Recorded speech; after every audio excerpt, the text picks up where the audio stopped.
everybody, and welcome to another edition of On a Couch Talking Sports.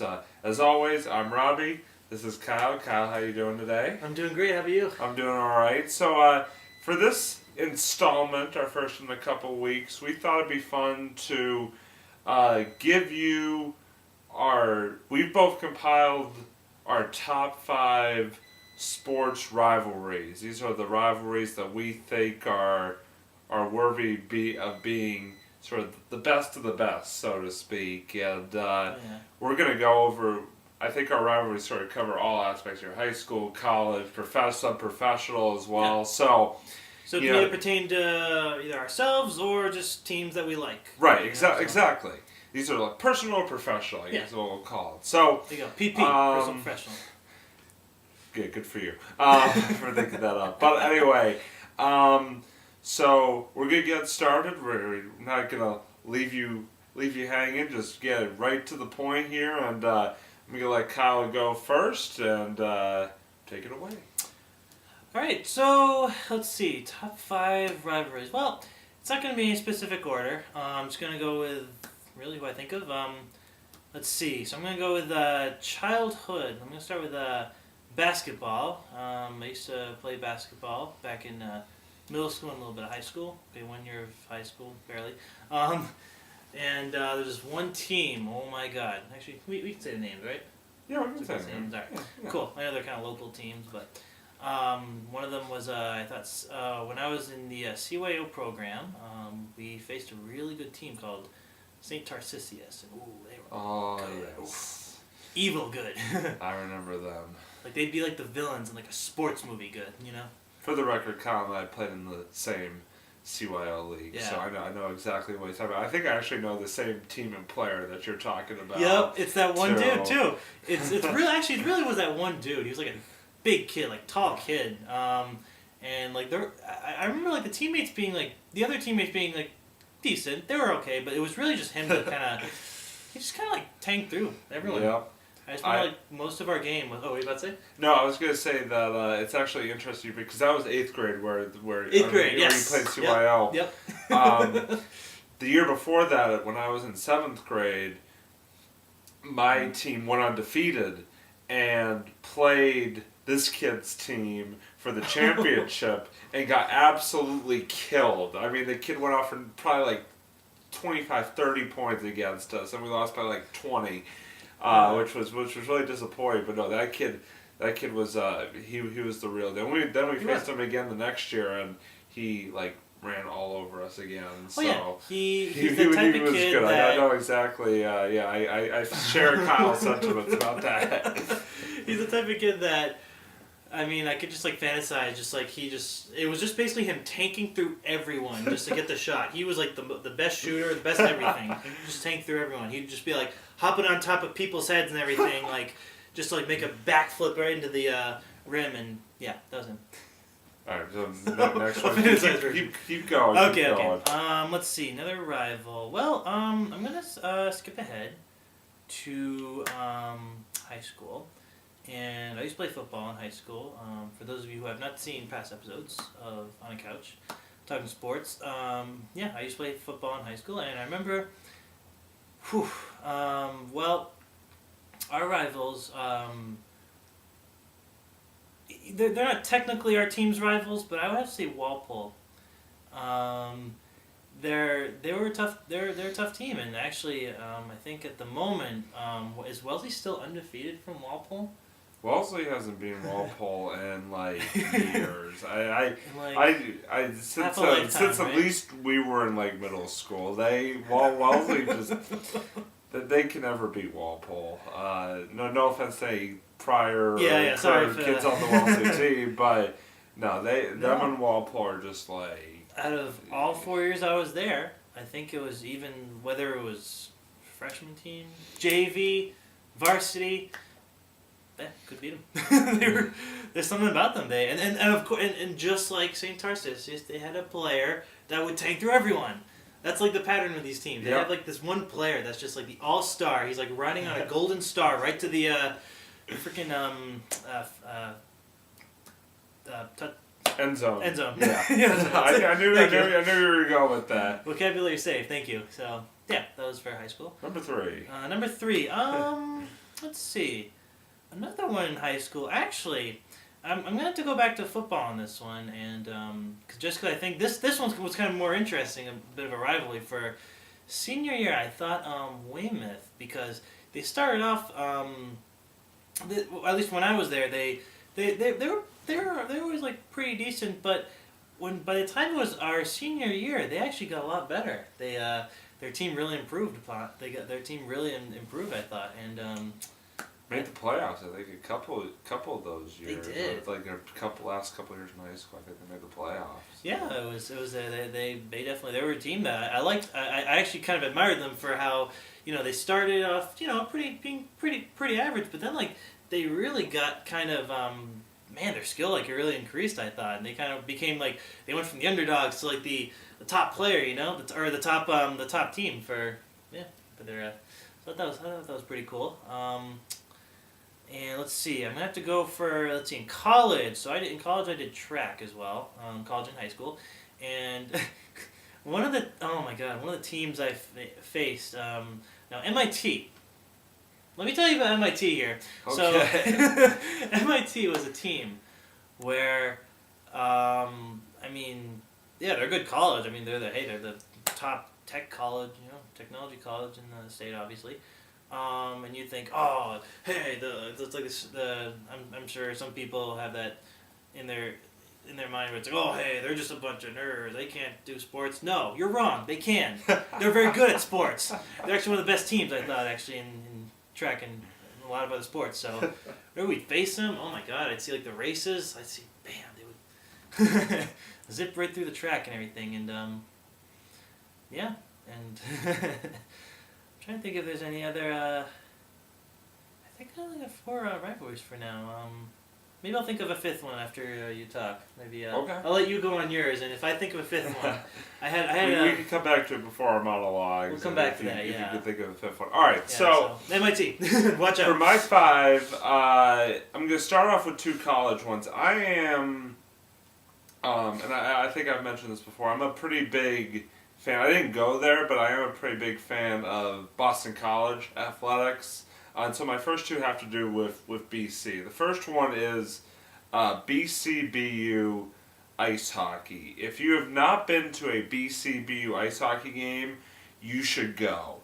It is one of the most intense experiences of your life, and not just from the players. First of all, just can't stand each other, and like there's always like scuffles and stuff like that on the ice during games and stuff like that. It's just really intense. The games are always close, but the fans, the last 3 years I've been to the BCBU games at BC, and not only are the stands packed for BC fans, but the BU students, there must be like 50 to 100 of them every single year that come to BC, because BC and BU, you have to understand, the nickname of the rivalry is the Battle of Common.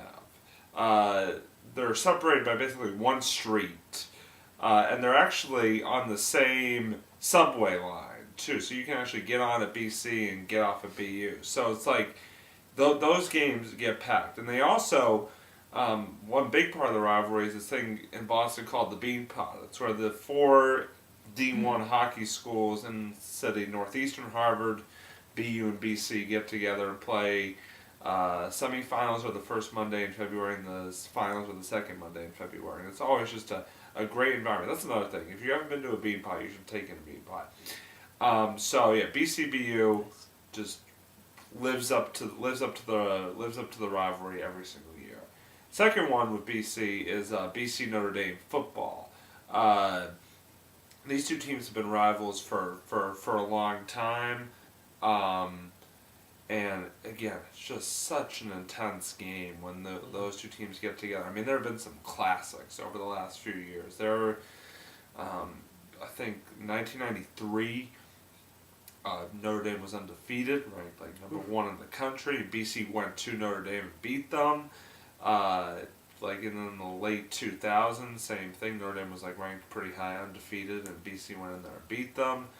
Always just a great game to go to. There are a lot of Notre Dame fans in the Boston area, as well. So, like, they'll come out to the games at BC and stuff like that.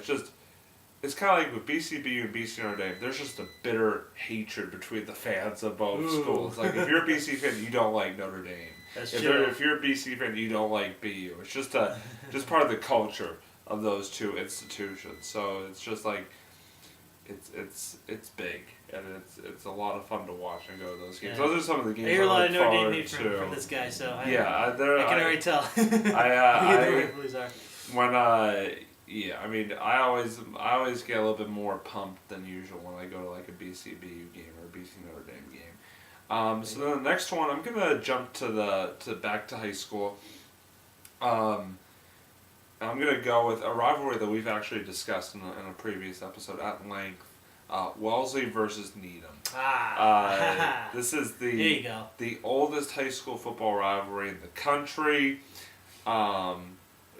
Just to reiterate, for those of you who haven't seen our past shows, we sort of discussed the history a little bit. Wellesley was once part of Needham, called West Needham. Wellesley seceded from Needham, and as sort of a goodwill gesture, they challenged Needham to a football game, and the rest is history. And I think the record is like 59-56 or something like that. It's very close. The games are always very close. The crowds are always huge, as Kyle can attest to, having participated in the rivalry for 4 years and just watched for past years. Oh yeah. Even on the rainy days, you'd be surprised. It's pep band and all, both sides. The only reason you say that is because you were part of the pep band freshman Just year. for that's true. Although I don't. That's why you dressed for the Thanksgiving game freshman year. Yeah, So I had to just went on the pep band that year. Yeah. But anyway, but yeah, the Wellesley Needham. There's a lot of respect between the two schools. Yeah. But when you're on the field, or when you're in the stands watching the game, there's just like this hatred, or if any sport, like anytime Wellesley and Needham get together in a sport, there's like just this hatred, like you just want to go out and just kill them. And I'll make the quick other Hockey example. included. Well, that's what I was about to say. Is that I don't want to that's all right. No, that's all right. That's all right. Silly Thunder. Sorry. Wellesley, Needham, and hockey, they share a rink, and so they both have the same home rink. So when they play each other, like it's packed in there. You've got people. Everybody from like both towns comes out, stuff like that. It is crazy. So, Wellesley Needham, just having been involved in it personally, and just like with the history of it, just such an intense rivalry. And then my last two are going to be professional rivalries. The first one is a rivalry. Again, I know these rivalries we kind of brought up during other episodes, and this one actually really in specifics. But the Bruins and the Canadians. I mean, this game, and first of all, we're kind of on opposite sides of this. I'm a Bruins fan, and Kyle is a Canadians fan. Yeah, we're gonna. Sorry, we just got too many brawl there right on camera. But anyway, the Bruins and the Canadians. Wow. Again, it's one of those rivalries where it's always a close game. Always intense. There's always fighting. Oh, it seems to go down. The fans of the both teams hate each other. You'd think it was like an ice boxing match at some points. There's so many fights. Jeez. But the fans of both teams hate each other. Oh, yeah. It is insane. Just like, and it's just, it's hard to describe it like in words, but it's just like, you can't stand the. I know for me, I can't stand the sight of red and white just because of like the Canadians jersey. Well, I can't like the American flag, but I can't stand the sight of Canadians jerseys. I guess what I'm trying to say. I have nothing against the colors red and white. Maybe they're America's true team. Except for the fact they're from Canada. Except for the fact they're from Canada. But they can hold two countries. But anyway, yeah, the Bruins Canadians, very big. And last but certainly not least, and this one really takes the cake with me. Red Sox and Yankees. I had a feeling you were going to say that. I am a diehard Red Sox fan. I have been my entire life. That's true. I can attest to that. And whenever I see, whenever I see pinstripes, I want to. I don't even know. Like, I basically my whole life have like hated with a passion the New York Yankees, and it's like you don't want to be seen in a Yankee shirt or hat in Boston. You don't want to be seen in a Red Sox shirt or a Red Sox jersey in New York. Believe me, I made that mistake before. But, no, it wasn't that serious. But anyway,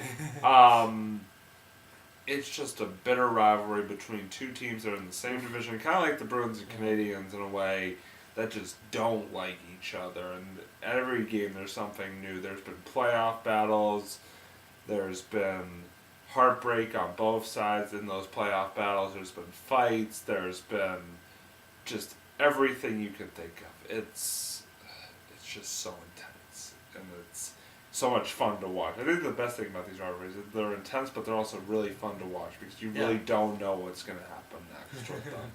So, yeah, those are my 5. Kyle, I don't know if you want to... I got one more. I'm going to probably go with, at least from a player standpoint, I'm going to go back to Wellesley versus Needham, one of the points you brought up. One of the rivalries you brought up, especially because it was one of the first rivalries where I really kind of... it was interesting because I hadn't really played many really that intense and competitive sports before, but I just remember I just noticed that Wellesley and one of the things that the players do for both sides, I'm going to say both sides because I've seen both sides do it, so I'm not going to blame one over the other kind of thing. They're both guilty of doing it, but they both tend to prank each other sometimes, and I'm sure you've seen outcomes of that, right? Yeah. Also, they talk a lot of trash, too. Oh, so much trash. I'm sure there's a lot of trash talk. Yeah, just... I know the fans talk a lot of trash. I'm sure the players do as well. Oh, yeah, there's a big fan battle and everything, and left and right, and yeah, I remember, I think, Needham one year came and, spray painted the field, and one time... I think I heard about that, yeah. Yeah, and one time I think Wellesley put what did you put up a Wellesley flag in front of a... Well, this past year, actually, somebody from Wellesley went over to Needham High School, went on the roof of Needham High School and put a Wellesley flag on the roof of Needham High School, which from our perspective, I thought was awesome. I just thought that was brilliant, a brilliant idea. I love it. I know the Needham people probably weren't too pleased about it, but I just thought that was the best thing ever. So both sides have done it, so you can't say one side is more guilty than the other. They both do it just because the rivalry is so heated. In fact, I kind of wish one day that there would be a giant, when the game's all over, no matter who wins or loses, both, how they're there's 2 pep bands. I told you earlier that there were 2 pet bands on both sides. Pep band brawl. Pep band brawl. I'm thinking they could just they take out their instruments, get them ready at the helm, and then just run at each other and get this giant Lord of the Rings style war with all the instruments flying, and swinging and. By the way, I'd just like to strike that comment from the record. That's Kyle Souza. That has nothing to do with. I don't wish any ill will on anybody. That is his personal opinion. Again, the disclaimer. This is. Does not represent each other or anybody else. I'll film it and put it on my channel, or maybe on this channel, depending on. No, you can put it on your own channel. I'm not associating myself with this whatsoever. But anyway. Band Battle, 2014. All right, but happen. Okay, we'll watch out for that next Thanksgiving game. I'm kind of afraid now, but anyway. All right, so now it is time to move on to our favorite part of the show, our monologues. I'm going to go first. Go ahead. My monologue is having to do with the New England Patriots. Kind of a tough theme here for Patriots fans. Just a few days ago, the Patriots were eliminated by the Denver Broncos in the AFC Championship game. That was really, really tough game to watch. Yeah, pretty tough game to watch right there. But I want to try and look at the positives of both that game and of the season in general. And first, for that game, the fact that the Patriots, they were down 26-3 in the fourth quarter, and they never quit. They gave it their all right until the final minutes, and they were actually able to make a game of it. They made it 26-16. They actually had a chance to had a chance to make something of themselves, which is what you always want to see. You don't want a team to just sort of fold in throw in the towel and stuff like that.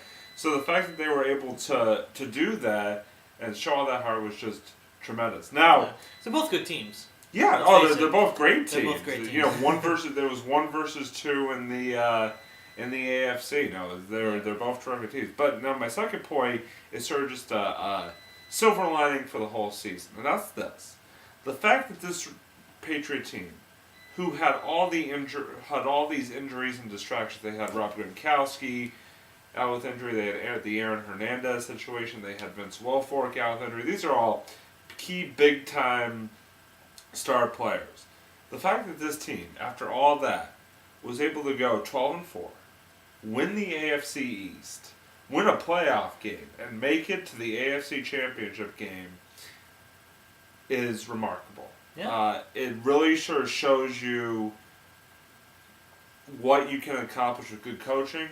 I mean, Bill Belichick is one of the best in the business, and obviously when you have a quarterback like Tom Brady, you always have a shot, but for this team to do what they did with very little experience at wide receiver, with a running game that was like on and off all season long, and a defense that, you know, was very bendy, to say the least, at times. Yeah, that's true. For them to do what they did is just remarkable, and I'm as proud of a Patriots team as I have been in years, because of just the pure grit and determination of this team, with all of the obstacles, all the adversity, to do what they did. I say salute to the Patriots for this remarkable 2013-2014 season. So that's my monologue, Kyle. Very well said. Thank you. Well said. I thought long and hard about what I was going to say about that, so I'm glad I came out. But anyway, Kyle, time. I know you have your monologue, so go take it away. Well, my monologue is I'm going to go also on a similar subject of football and Super Bowl and everything, but I'm going to go for more the why I'm going to cheer for. I gotta say, I'm you know, now that the Patriots are out, I'm not gonna lie, I'm gonna cheer for the Seahawks.